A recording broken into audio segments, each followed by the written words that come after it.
Alright, hey everyone, this is Ash. Welcome back to the King's Speech. So just finished recording what I hope to be one of the Vinland Saga videos coming out. So just managed to finish part 2, the remaining chapters of part 2, and then do a quick volume 2 review. So we're going to be diving into Battle Angel Alita next. We finished off part 3 or volume 3 of the deluxe edition last time. So we're going to be diving into volume 4 today, and we're getting close to, almost finishing it. Expect in the next maybe 2 months or so be able to finish the rest of the series off. And I know a few of you have asked me if I'm going to be continuing the series past this into, I believe it was Last Order is the one that comes after this. I believe there's Mars Chronicle and Last Order. You can correct me if I'm misremembering something in the comments and stuff below. So yes, I do have plans to read all of Alita that is available currently. I will probably take a small break after I'm done with the 5 volumes of the deluxe edition, just so I can kind of branch out a little bit and react to some other series I've been wanting to do for some time. But I will most definitely be collecting the volumes for Last Order and all the other ones, and I will be most definitely reacting to them at some point. But I think after I finish the deluxe editions, I will take a mini break to do read through for another series, and then I think once I'm done that, I will come back to Alita just to give myself a little bit of space there. So I hope you're all okay with that. So I'll probably be going up until the end of the volume 5 of the deluxe edition, taking a break. Then I'll come back after that with the rest of it. But yeah, don't worry. There's no chance I will not consume everything Battle Angel Alita related. Because if you've been following along, you know I do love this series. It's absolutely phenomenal. But I definitely want to try to branch out. So few quick little notes before I get into it. Like I said, hopefully I'll be able to get out 2 Alita videos this weekend. We'll get this one for sure, and then depending on how timing and everything else works out with family related things this weekend, I'll try to get out another one. Because for those of you who don't know, it's Thanksgiving weekend here in Canada, so I do have a little bit of time off. So I'll try my best to kind of utilize it well.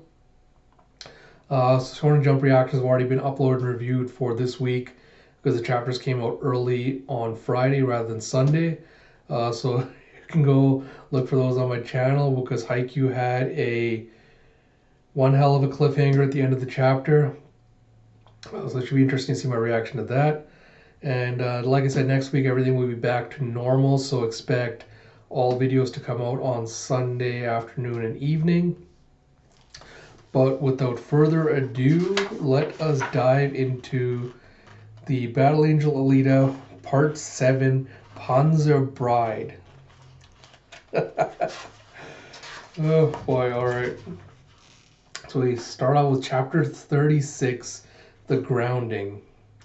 So you see a little windmill flapping above a sign that says Alhambra. And you see figure 4 going, "That's a promise.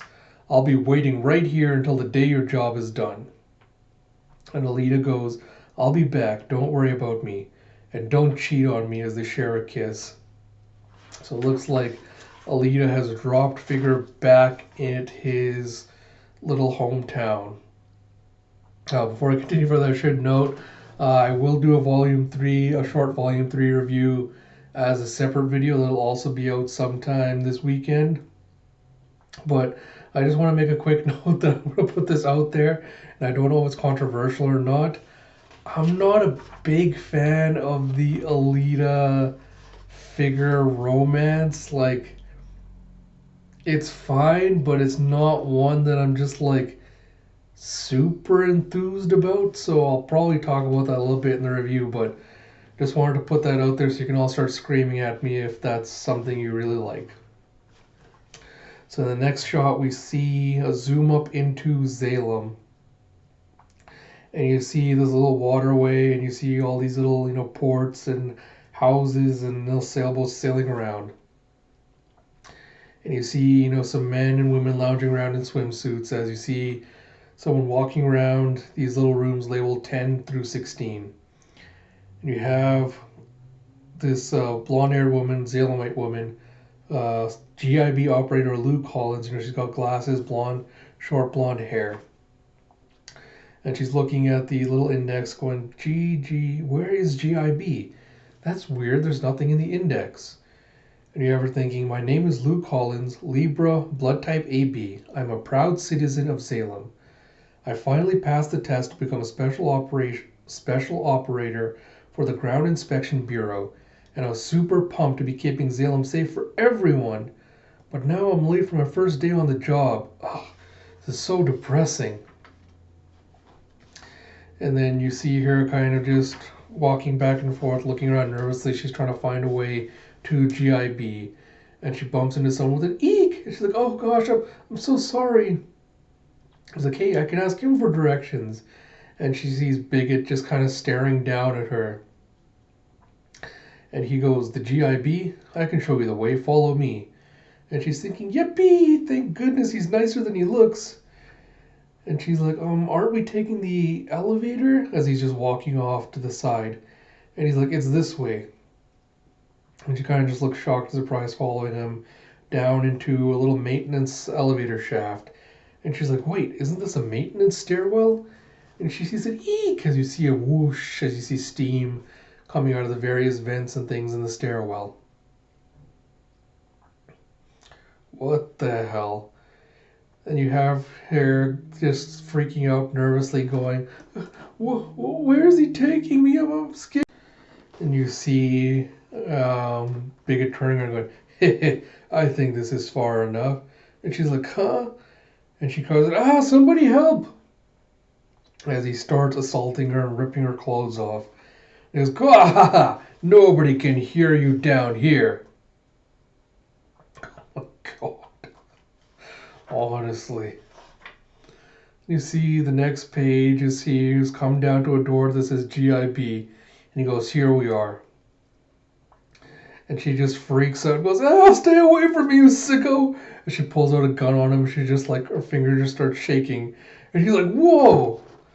And then the professor man comes out and he's like, what's going on out here? What the hell is this? She just collapses on him. She's like, you say the director was sexually harassing you? And Bigot's looking all offended. He's like, why? I never. And she turns around and is like, the director? And then she bows. She's like, I'm so honored to meet you, sir. I'm the new operator here. And he's like, I know that.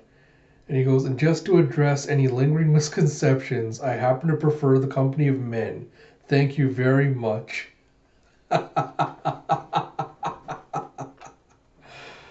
And then she just gets super embarrassed as Bigot heads inside of the GIB. And she's like, oh my God, it just left the worst first impression ever. Professor's like, there. And then brings her into a room where you see a bunch of computer monitors lined up along the wall. And she goes, ooh, my, what a lovely control room. And the professor's like, you can be honest, it's a crap mess. And she's thinking to herself, eek, it's dark and tiny and cold. This is not what I signed up for. And so Lou asks, where are the other operators? Was I first one to show up for work today? And he goes, well, thing is, you're the only one for now, at least. And she's like, no way. And he goes, we plan to expand personnel when we have more tuned units up and running. Surprised, aren't you? There are high-level political and legal reasons why we're forced to operate on a shoestring budget. But I'll spare you the nitty-gritty. If you really want the details, I can explain it all later. And she's like, please, please, please make the lights brighter in the stairwell.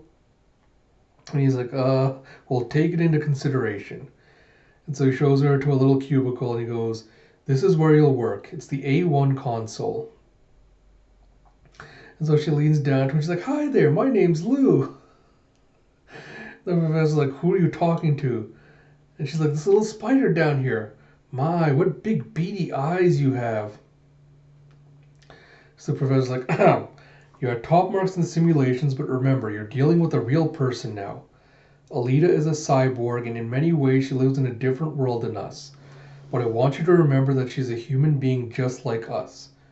I've got to be going now. Please feel free to come to me with any questions. And she's like, thank you, sir. And then she's going, that's the spirit. It might be dark and uncomfortable, but I'm still undertaking the crucial job of protecting Salem. I have to give it all I've got. And then so she puts on a little headset, she boots up the computer. And she goes, so, Alita, I've only seen her in documents and footage. The wily independence of a cat, the stubbornness, the confidence, the pride, the thirst for self-expression, and yet she's shy, uncooperative, bursting with agency, rebellious, in other words, feisty but childish. I bet that she's been through some pretty hard experiences. So what drives Alita to fight? Some kind of hellish rage? Or a loathing of her fate? Or maybe... And then she's like, whoopsie, there goes my overactive imagination again. Such a bad habit. He goes, first impressions are important, Lou. It's no exaggeration to say that Zalem's future may hinge on the contact you're about to make. And she flips on the computer with a click and she goes, oh, I'm so nervous. The next page you see Alita crouched down, with her giant blade against her shoulder, covered in her cloak, on top of these giant, canyons in the desert. Yeah, so anyway, hello? I'm Luke Collins, your new operator. It's a pleasure to meet you. And she's like, Alita, hello? Can you hear me? And you see Lou back in the control room. She's starting to freak out. She's going, you're awake, right? I can see that from your brainwaves. Like, please don't tease me like this. Come on, Alita. Can't we just be friends? Oh my god.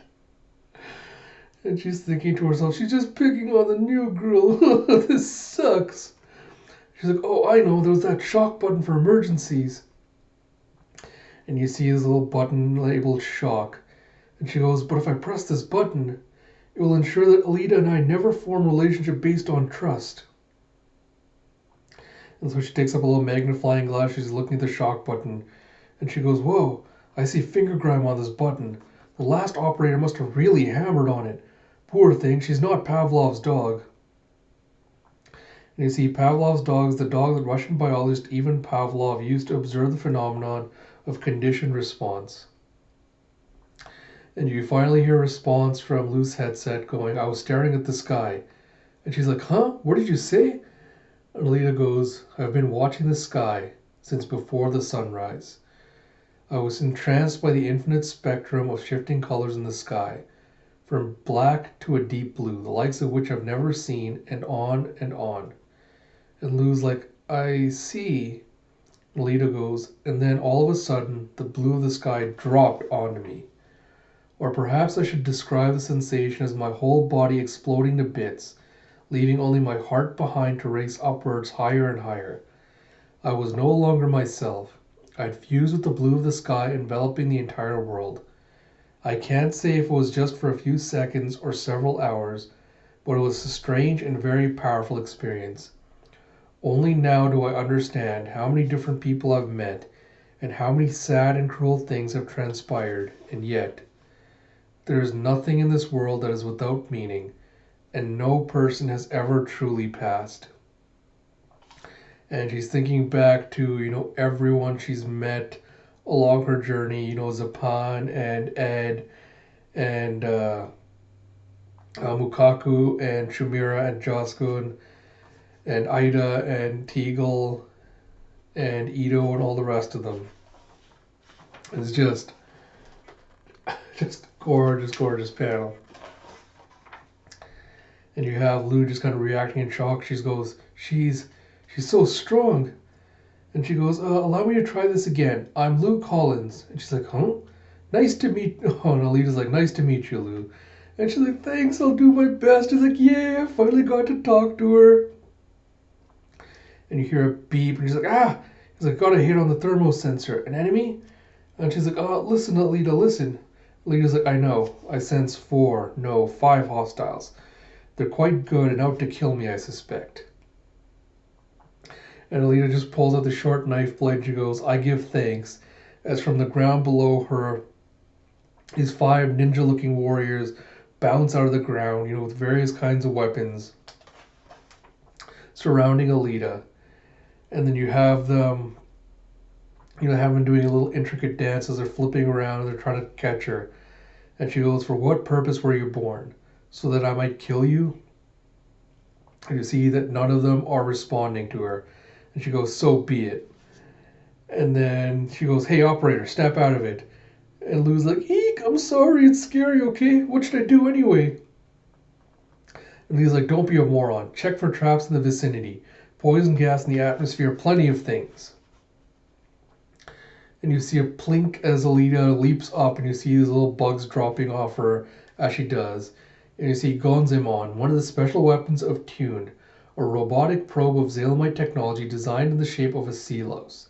They have a variety of sensors that check the Earth for traps and landmines, but they cannot make use of their abilities without an active link to the analysis computer back in Zalem. And you have Lou just watching this as all the louse bugs are driving around. And she goes, oh boy, lots of hits. This whole place is loaded with booby traps. I'm going to superimpose locations over your visions. And so you see Alita just grabbed her sword, sliced one of the ninjas in half as she throws the knife into the eyes of another. And you see all around her is like, danger, booby trap, booby trap, booby trap. And she grabs her sword and bisects another one. And as she goes, huh? That didn't feel solid. And then you see as the decapitated halves are falling, you see these little robot bits coming out of both halves and joining together. Okay, so you see the robot bits coming. What the hell? Okay, so you see the top half of one of the robots gets out these little frog legs as he lands. And the top half has like this little alien, phallic looking like alien head with like eyes like this. And he's got 2 little arms that he uses to grab some swords. And so they call out, witness the clone technique of Mashira ninjutsu. You have Mashira as an archaic version of the word saru or monkey. Oh, anyone that's seen Men in Black, The Worms, that's what the head of the little alien one springing from the lower half looks like. And Alita's just grinning. She's like, nicely done. Your upper and lower halves were independent cyborgs all along. So Alita closes her eyes and goes, I'm using ultrasonic imaging. Back me up. As you see a stream of smoke just going around her. And Lou goes, roger that. Activating transducers. Setting ultrasonic pulse to 5 megahertz. Processing imaging now. And you see ultrasonic imaging, one of the basic tuned capabilities. Oscillators set in Alita's vocal cords produce an ultrasonic beam that picks up echoes at 60 frames a second. It can analyze and see not just the surface of targets, but also cross-sections. The image analysis is handled by the Zalem computer systems and cannot be utilized without them. So you see Alita just sees kind of the gray shadowy figures of the ninjas leaping around. And she leaps forward with a yeah! And she ting ting ting as they're exchanging blows. And the next panel you see, one of the robots is lying on the back with his head cut off. And you see Alita just standing there in the smoke on top of one of the rocks as see the corpses of all the ninjas just splayed out around her.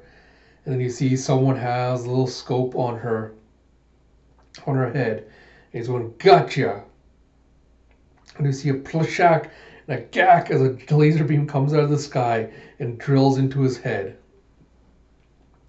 And you see Lou going, whew, that was a close one. And you see this little butterfly kind of looking robot flying overhead in the sky. And you have tuned support system Gabriel, a remote controlled hover drone.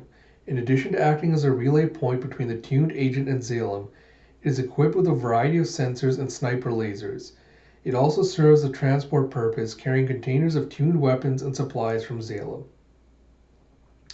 And you have Alita's popped out one of her eyes, and she's just kind of brushing it up with a cloth. before she slips it back in. And she goes and picks up one of the corpses and goes, I made sure to hit at least one of them in the spine with a paralyzing EM needle. This way I can find out why they attacked me. And as she's picking up, you see his head falling off, and you see this guy looks very zombie-like, and he's got this little scar running over his eye and down his cheek. And he goes, gah, gah. And then you see him start to spit up something, and you see a TV monitor coming out of his face up to his mouth. And Alita's like, what the? And you see Lou just freaking up. You're like, oh, be careful, Alita. And you hear, Kya! Ah, yes, it's you. Why, I haven't seen you in ages. 10 years, 8 months, and 16 days, in fact, Alita. Or should I call you Unit A1 of Tune now? And you see that smug motherfucker Desti Nova's face on the TV screen. Alita's like, Desti Nova. And Lou's like, that's Professor Nova. That's not a recording, it's a real-time stream. I'll try to trace the source. And you see him again enjoying his little fondue. And he goes, and here I thought you and the Berserker had wiped each other out on that fateful day. But you're made of sterner stuff than that, I see. And you see Alita just clenching her fists in anger. And she goes, you made me a promise. You said you'd bring Ito back to life. Let me see him.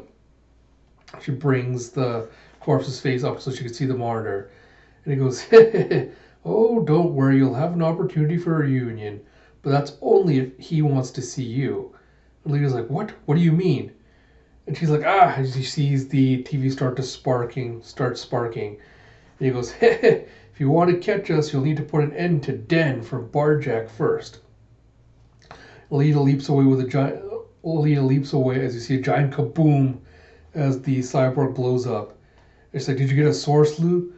And Lou's like, not enough, I'm afraid. Only that it was from the southwest. And Alita's contemplated for a moment. She goes, Den, huh? And he's like, woo, as you see stretching across the canyons. And you see, these two groups of what I assume are bike Mad Max guys about to fight. And you see a boom as one of the cars, you see a car being thrown up in the air that's been sliced in half. And you see this guy here, who's like, my name is Vanito. And you have this little shrimpy looking guy next to him wearing what looks like a lab coat and a little scarf and a little sun hat. And he goes, Vanito is the greatest champion in the history of the Colosseum with 306 victories and 0 defeats, including 74 successful title defenses. He has run out of challengers in the scrapyard and has come to challenge Den, seeking the factory's 100 million chip bounty on his head. And then you have Vanito go screaming out, I seek a one-on-one duel with you, Den of Barjack. Alright, before I continue, why do I get the feeling that Ito is going to end up being Den of Barjack? So you have the Mad Maxian cars going rumble, rumble, rumble, rumble, rumble as they're waiting something. And you see this shrimpy little robot going, Ikikikiki, what shall we do, Master Den? And you have what I assume is Den, this very samurai looking guy, like typical samurai armor with like this one horn coming out of his head and these giant shoulder plates, going, I never refuse a fight. And he goes, oh, he's on board, make sure you get a good shot, boys. The fight of the century, Vanito the champion versus Den, tyrant of the wilderness. That's one hell of a title card. You have these two cameramen popping up being like, whoa, that's Den? But I heard his bottom half was a horse, what gives? And so you see this little mini truck pulling up with this giant samurai sword. And Den snags it and pulls it out and goes, the car cleaver! And you have Vanito, who has these two like saw discs on him that start rotating. And he goes, how can you hope to fight with only a single sword that weighs tons? My ratchet wheels will slice you to pieces from 4 directions at once. And you see a boof and a gra as the ratchet wheel, these spinning little blades just take off firing from Vanito. And just start slicing into into Den, who's taking kind of like the traditional pose where he's got the sword above him ready to attack. And you see the blades just kind of circling back towards Benito and just cutting into Den and coming back. And he goes, I call this the Aztec calendar wheel. It is designed to shear away with your armor with painstaking precision and pinpoint accuracy. And you see bits of armor just flying off. And you have the two robot minions like, Master Den, this can't be happening.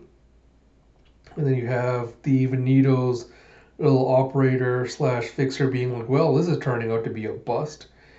And then you have Zenito going forward with these giant clawed hands. He's going, you'll finish my claws of Tonaitu. Or you're finished. My claws of Tonaitu will carve out your heart and offer it to the sun in sacrifice. And you have Tonaitu as the name of an Aztec sun god. They believe that the sun's existence depended on the offering of sacrificial blood. And as he's about to do that, Den finally steps forward and with a single swing just bisects Zenito completely in half. And you see him just falling to the ground as he's defeated. And Den goes, one blade is all I need. And you have Zenito's little fixer just running up to Den going, bravo, bravo, simply fantastic. Say, how do you feel about signing with me and taking on the Colosseum? There's a fortune out there with our name on it. What do you say? And Den just steps on him and just crushes him with a blurp. And he goes, miserable parasite. Death to all who align with Zalem. We have Chapter 37, Radio KAOS.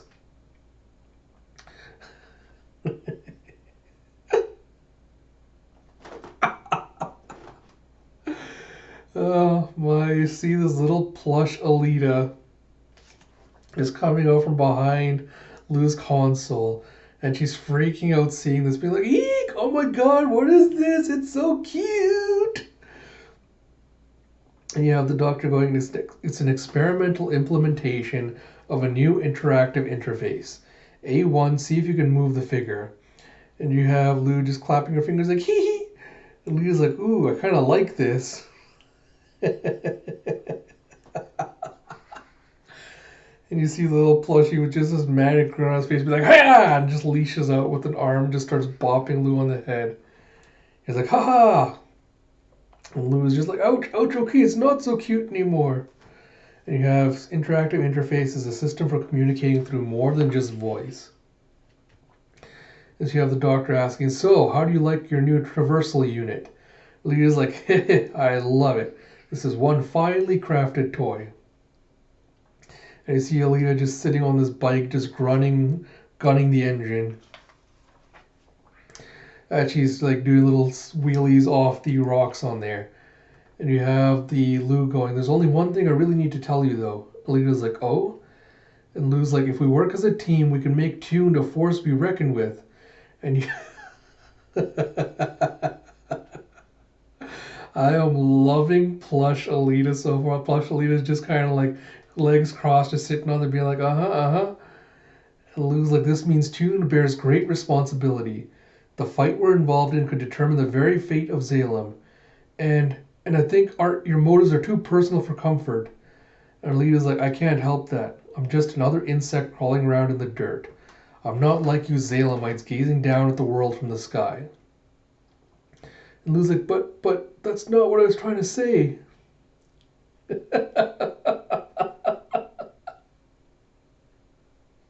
I'm sorry. Plush Alita is the best. Oh my god. Plush Alita just goes and like grabs Lou's cheek and just like pulling it. And she's like, for being a pampered little rich girl from Zalem, you sure know how to play the lofty idealist, eh? And Lou's like, all right, enough of the sass talk. And she tugs the little controller panel and flips the bike so Alita goes flying off of it, smacks her head onto a rock. He's like, I was like, oh, what the hell, man? And Lou's like, yeah, serves you right. And you see Alita going, oh, you're going to get it now, Panzerkunst. And you see the little Alita plushie just doing flips in the air and kicking at Lou. And she's like, eek. And he's like, beep, beep. He's like, oh, hang on. Looks like Gabriel's monitoring AI has picked up something. And you see a goof as you see more of the Mad Max bikers revving their engines. And you see this one guy that looks very much like Idakaki, except he's got these two little leather strips across his face. He's going, "What's that? Let me pay a toll so I can pass? You think this is some kind of joke? You think the Great Sentinel is a joke?" And you see a bunch of his men just be like, "They do. I can see it in their eyes. They're relieved. They're thinking at least they aren't barjack." And you see these two little scared little men just cowering behind them going, "No, I assure you, it's just our caravan is on the way to barter with Chaos, so we don't have much cash." And Sentinel's like, "I can see that smirk on your face." And he's like, "We're a proud clan of bandits. We've been working the land here since my grandpa's generation. You want to faithful this piston launcher heirloom, do you?" And you see him just going crow as he's pulling this little tune. And he's blowing smoke in these people's faces. And the guy's like, "Please spare our lives." And then you have Sentinel's little crony going, "I think we need to make an example out of them, Chief." And he's like, "Yeah."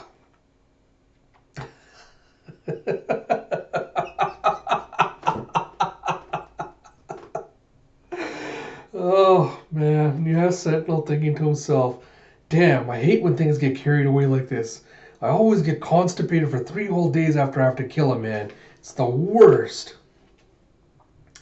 And you have from behind one of the other men bringing out this little girl, going, "Ow, let go of me, you creep." And the man goes, "Hey, Chief, she was hiding in the cargo hold." He's like, "I wasn't hiding, I was enjoying a nap." Hold on, isn't that Kyoko or whatever her name was? Because he's booting out a mechanical dog. Looks exactly like the one from the one with the bar. I cannot remember her name, I apologize. And the little girl goes, "I wasn't hiding, I was enjoying a nap." And you have Sentinel going, "A girl? She's still just a snot-nosed little kid." And then Sentinel's thinking to himself, "Whew, maybe I won't need to wax anyone after all. Heh, as long as I spook the girl and make her cry a little, I can still be the big bad boss for a bit." And you have the crony going, "She your kid?" And the caravan leader's like, No, just a hitchhiker we picked up." And you see a little girl going, "Ah, hey, you guys. All of that cargo stuff I won gambling. Get your greasy fingers off of it, you turd buckets." And you have Sentinel going, "What?" And he's thinking to himself, "Doesn't she understand the danger she's in? Damn, now I gotta scare her quick before anyone questions my authority." And so he brings up his little, what the hell was it?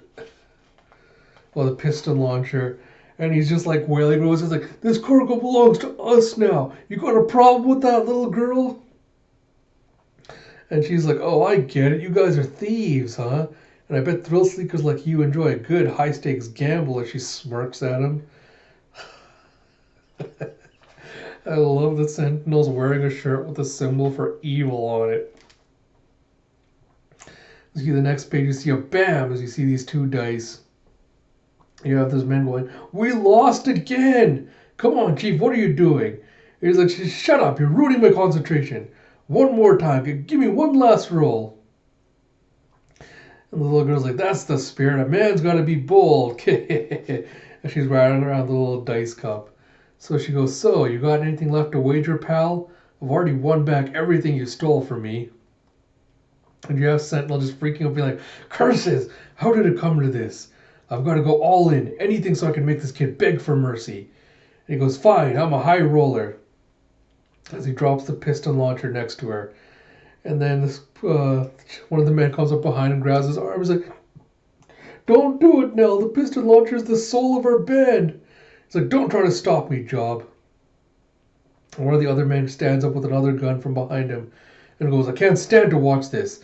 I want to wax that kid and put an end to this sorry scene." He's like, "Oh, hey."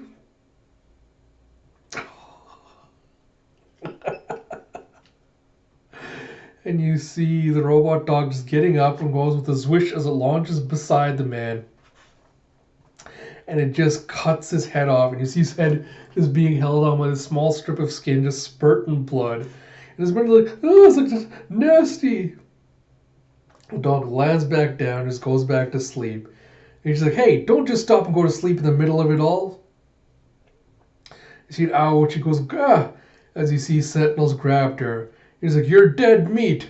And she's like, time out. You have Sentinel just grabbing this axe, ready to come down and chopping on her. And he's like, didn't want to do this, but you forced my hand. Damn it, kid, you're going to have my ass blocked up for a week. And then you see a crack as a bullet comes and hits this blade and just breaks it apart. And you see Alita on her little bike and she goes, get lost. And Sentinel goes off and takes off with his man as he's giving her the finger. And he's like, up yours, you haven't heard the last from us. And you see Alita walking up to her. Fury, that's the dog's name. So Alita's like, Fury. The dog goes up to her with a woof. And then she's like, hey lady, how come you know my dog's name? And Alita looks at her and she goes, want me to guess your name too? You're Koyomi, right? And then you have next page, man, what a shocker. When did you get so big? And Koyomi's like, well, I don't remember you myself, but Pops and Shamira told me all about you. Alita's just like got this grin on her face. She's like, oh, all those old names. How is everyone? And you have Koyomi going, Shamira married a guy from Volunteer Brigade. They have 8 kids. That looks very much like the mechanic guy that used to tune up Alita. But you see Shamira's happily married and she's got like 8 bawling kids next to her. And Koyomi shows Alita a picture and Alita's like, wow. And Koyomi's like, she's still as ditzy as ever, but the whole brigade loves her for it. She's a sweetheart. Alita's like, what about the bartender? And Koyomi's like, forget about Pops. He went into debt to open a new bar and it turned him into a drunk. And whenever anything bad happened, he took it out on me with his fists. He's a loser. And then so Alita's like, by the way, Koyomi, why did you leave the scrapyard? It's dangerous out here in the desert, even with Fury at your side. Koyomi's like, what can I say? I wanted a taste of adventure. And Alita, something just pings and Alita's like, aha, a broken heart, right? Koyomi's like, what? Jeez, haha. Why would I care about him anyway? And then she pulls out this little radio and she's like, uh-oh, radio chaos is about to start. I'll be honest, the main reason I left the city was in the hopes of meeting my hero, Chaos. Alita's like, radio chaos? And so you see the next plane flips to this man standing on top of this little dune. He's got these black shades on, a little cloak, and he's leaning on this little crutch. And he goes, the ionosphere is so pristine tonight. The waves will travel loud and clear. And someone calls up to him, Master Chaos! And he goes, I'm coming. And he makes his way back to this mobile-looking tank that looks kind of like a turtle. And he has Radio Chaos embossed on the side. And you have someone going, the envoy from Barjack is here. It's like, you people again? I'm grateful to Den for all the assistance he's provided, but I cannot be party to Barjack's propaganda. And you see one of Den's cronies from the earlier battle going, one of Den's cronies from the earlier battle is there. And Chaos goes, my music needs to transcend boundaries to nurture the souls of all people. And the crony goes, I understand, but... And you see inside the Chaos is set up, you know, his own little recording studio with a bunch of keyboards around him, you know, a bunch of different wires plugged into all these things. And he goes, to change the world, a dreamer must be someone who has more determination than me. To free his soul, a dreamer must fly. Somewhere he must find a better reason than I. The hands of time won't wait, and we may be too late. Now is the hour and the moment. Don't let a day pass by. You see lyrics for Inside Looking Out, courtesy of Eric Wolfson and Alan Parsons, used with permission. You see Koyomi's fallen asleep as she's listening to Radio Chaos, and Alita just pulls up a blanket to cover her up. And she goes, even in this filthy world of contradictions, I can sense the people out there doing their best to live. I want to watch over them. It's for that purpose that I wield my strength. And Alita's just like, I think I'd like to meet this chaos fellow. It's like, there she goes again. And you have Koyomi be like, yeah, let's go together. The more the merrier. Alita just wants to act like a protector of this little deviant gambler and soak in the kid's adoration. I need to put my foot down, lay down the law. And you have the caravan leader going, from what I hear, even Barjack's Den is a fan of Radio Chaos. And Chaos would probably know something about Den too. He's a mysterious fellow in that way. And you have Lou being like, oh, I'm all for it. It's like, darn my agreeable hide. Now you have chapter 38, Undercurrent. So I'll probably shut this off here because we're already at the 40-minute mark. And I think the next chapter is probably going to be too long to run it. So I'll put that as part of the next video. I'm already loving this part. Like, I love how Ishiro Sensei gives us these villains that look, intimidating and gruff and like it's supposed to look like super evil. And then he gives them these stupidest little quirks that just make them into giant goofballs. Like Sentinel just having constipation every time he kills someone. It's just, oh, I live for those moments and those character quirks. And I have to say, little doll Alita is my new favorite character just because of all the attitude that oozes out of every panel the doll is in. It's just absolutely the best. And oh my god, Lou, I have no idea what to say or think about Lou, who's just like an even bigger joke than anyone we've met so far. But yeah, I'm curious as to where this is going. So I don't know if we got confirmation that Den is Barjack, or not Den is Ito is Den, but that's the feeling I got from it. Since we haven't got confirmation, I don't want any spoilers on whether that's true or not yet. That's just complete speculation on my part. And the little glimpse we got of his face didn't really give me a hint either way. But I'm curious how this arc is going to play out. And I'm curious if we're going to see a jousting match between Alita and Den when they finally meet. But as always, Alita's a lot of fun to read. Look out for hopefully more videos coming out this weekend. And until next time, this is Ash. I'll talk to you all later.